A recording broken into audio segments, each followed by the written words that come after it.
Hello, everyone. This is Carol Blaze from St. Matthew Lutheran Church with another chosen devotion for your week. Many of you know that I love to plan parties. I love to cook. I like to try new recipes and then share that food. But I do need a recipe. I doubt I will ever be able to cook like my mom, who would throw in a handful of this or a pinch of that, or about this much of an ingredient in things that she was making.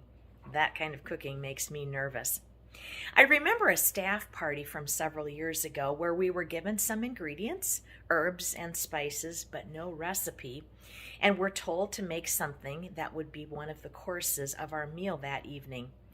I was glad I was on an adventuresome team of people who forged ahead without a recipe.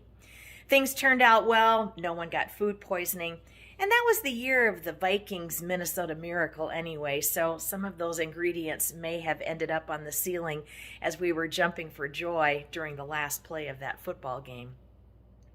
Our chosen reading for this week is from Mark chapter 6, Jesus feeding the 5,000. Jesus and his disciples are on their way to a much-needed time of quiet retreat, but crowds of people follow them to an isolated place where Jesus' compassion, like a shepherd caring for lost sheep, causes him to teach them. When it gets late, his disciples urge him to send them away so they can buy their own food.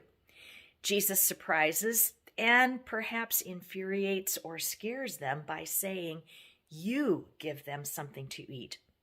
"Well, we don't have that kind of money," they exclaim. "Well, what do you have?" Jesus asks, and then follows the miraculous feeding of over 5,000 people with 5 loaves and 2 fish.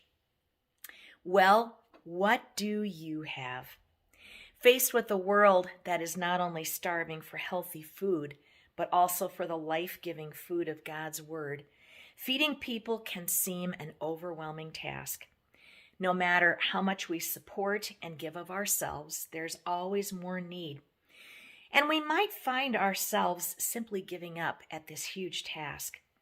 As we resist God's call to feed and clothe and share Him with the world, we might say we're tired or have better things to do.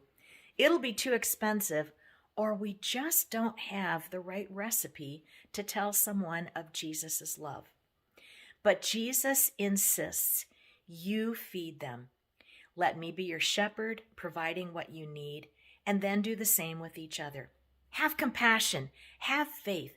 Let me take what may seem next to nothing and turn it into something astonishing. You may not see the end result today or next year or even in your lifetime, but I will bless your efforts. A commentary I read on this verse says, God does not need our faith, but he loves to respond to it. He does not, in his divine sufficiency, need anything at all from us. But as a father with a child, he trains us to trust him by asking us to put our hand in his and follow him. What 5 loaves and 2 fishes could you offer to Jesus today? What apparently small, tiny, mere drop in the ocean act of service, gift of resource, contribution of time or talent could you offer to someone's need today? Think about what Jesus can do with those 5 loaves and 2 fish of yours in feeding, in caring for, in bringing people into his kingdom. And don't worry about the recipe. May you be a blessing in your community today.